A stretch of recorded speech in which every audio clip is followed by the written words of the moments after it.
So imagine you've gone to a job interview, you really want the job, and you're nervously refreshing your inbox, you're constantly checking your voicemail, and you're just waiting for the company to reach out to you with feedback. A week goes by, so you decide to just send a quick chase email or phone call or both. If this is you, then you need to say goodbye to this activity. In this video, I'm going to share why I don't follow up after interviews and why I rarely recommend it for candidates and what to do instead. So the job market is crazy right now with all of the layoffs and redundancies affecting so many people, plus the emotional turmoil of job searching. This can sometimes push candidate behavior from making them attractive to an employer to giving totally the wrong impression. If you're interviewing right now, then your only goal really is positioning yourself as the most attractive candidate. But when it's difficult to secure a job, it can become an emotional exercise instead of a logical step-by-step process. I saw a career coach on LinkedIn who was advising candidates to basically pester companies or recruitment agencies until you get feedback after an interview. Do not do that. Here are the 7 reasons why. Number 1 is your worth. So this is what should happen in an interview process. After your interview, the company or recruitment agency or manager should contact you with either feedback or a job offer. I'd say within about a week is a reasonable time frame. Bar an unplanned absence, a week is about a reasonable time. It's not your responsibility as the candidate to chase up the company. Respecting your role in the process means that you're taking yourself seriously and you understand your worth as a candidate and you're in control of your search and ultimately where you go to work as well. If you are bending over backwards to get someone's attention before you even get an offer, you're not starting off in the strongest position. There are some things that strong candidates generally just don't do. They don't chase companies because they have other offers and options to consider. Their focus is somewhere totally different. I've conducted about 4,500 interviews over the last 11 to 12 years as a coach and as a recruitment specialist in HR teams. After you've done an amazing interview, so you've done all your prep, you've dusted off your suit or dress, and you've answered all of those situational and behavioral interview questions, you then need to continue to position yourself as a high quality candidate, and you shouldn't be put through a long wait period by a good company. A company that demonstrates that they can offer you value in your career will not hold your interview results hostage while you chase for scraps of feedback. The only way that companies will change the way that they interact with candidates, and I'm saying this from experience, it changes when they start to lose good candidates. They realize that great candidates are not going to wait around for them to make a decision. And do you really want to work somewhere that makes you wait weeks or months in some cases to hear back? I don't recommend it. In those situations, even if you do get the job, it rarely turns out well long term. The thank you note. As a side note, this doesn't include sending a thank you note after your interview. I highly recommend sending a thank you note, but keep it professional, relevant, and fairly concise. 2, refocus. Did you know that it doesn't actually matter about your skills, experience, and qualifications? I explain why in this video, which I'll link below. But regardless of all of those things, when you focus on adding value in the interview, there are companies that will just bite your hand off. They'll be so eager to get you on board that they won't keep you waiting. And when you're speaking to a company like that, it feels different. You feel valued. Focus on those companies. You will have a better working experience, you'll have a better salary, you'll have better job security, and more. 3, get inundated. So when you're inundated with job offers, you won't focus on a company that hasn't had the decency to feed back to you. So how do you get inundated? Well, it happens in the prep. So I say this phrase in almost every video probably, but interview prep or lack of it is the number 1 reason that candidates don't get hired.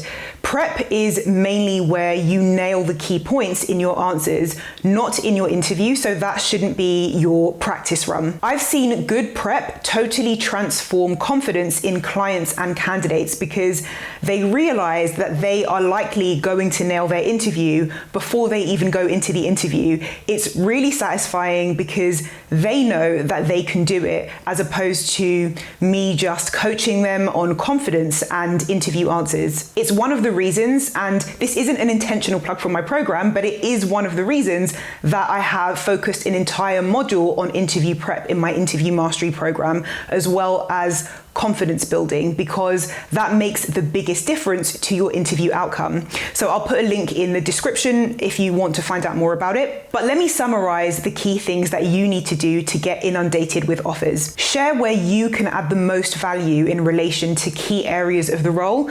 And you can even do this without experience. You can use transferable skills. So these are skills that you've learned in other areas of life. They are extremely powerful for highlighting your skills. You can check out this video that will train you on how to use them. I'll put a link to that video in the video description. Also, pay close attention in your prep to what behaviors are required from the job description, and then work those into your interview answers.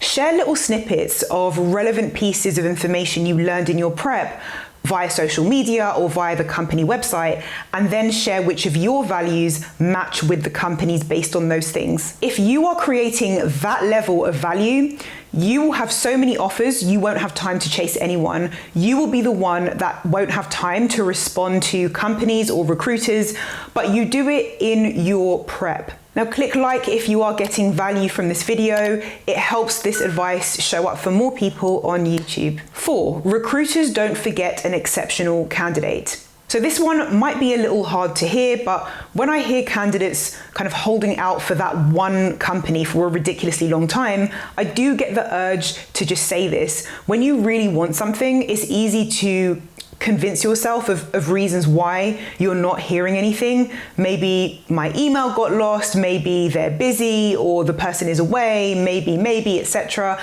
And occasionally that can be true, but generally speaking, a recruiter will never see an amazing CV or resume and forget about it. A manager will never interview an exceptional candidate and then just forget about them.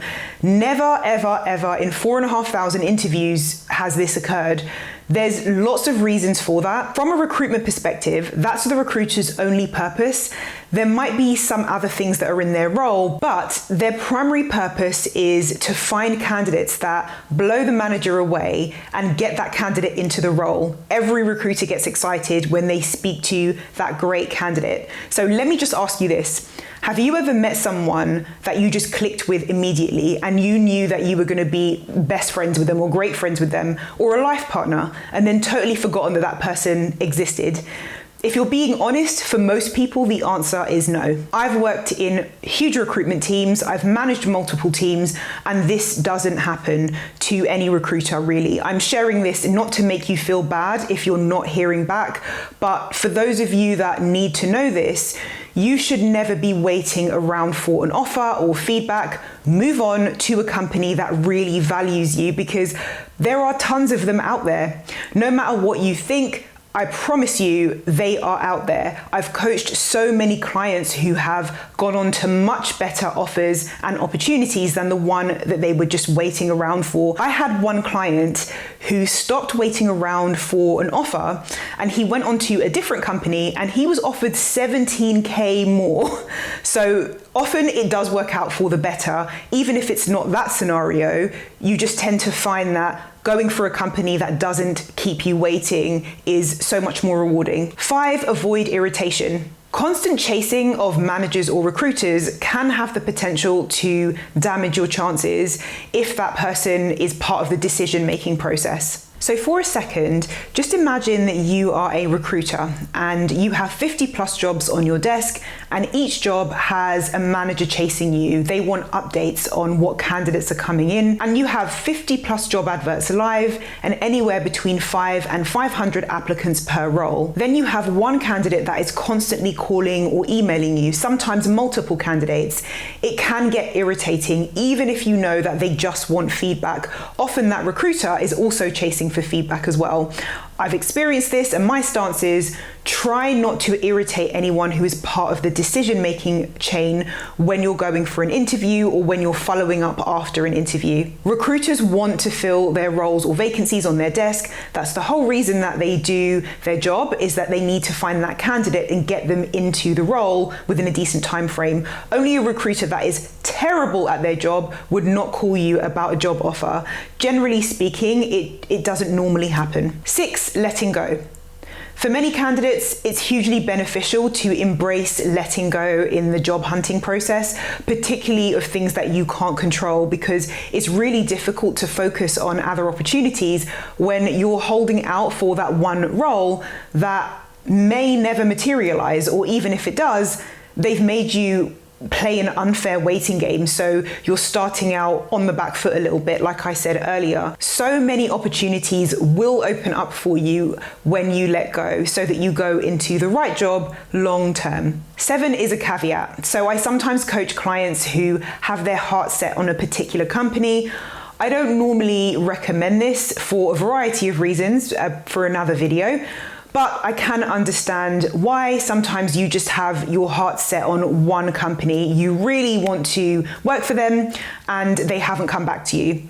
If you absolutely have to follow up, just do it once. Just once. Don't be tempted to send multiple messages, just one follow-up and then accept the result, even if the outcome is no response, which it shouldn't be. It's a pet peeve of mine. Employers should give feedback. It's not difficult, it's just basic decency. But anyway, it happens. Move on, prep well so that the next company wants to just bite your hand off, but otherwise don't wait. Find somewhere that celebrates you. Anyway, I've got some free resources that I'll put in the video description below to help you along the way with your interview. I always try to leave some resources and help you pass, because that's the whole reason for this channel. So I will put my interview questions and answers guide in the description below, and also my interview prep guide. So they'll both be in the description below for you. They're totally free. If you have any questions, just ask me, and thanks for watching. I'll see you in the next one.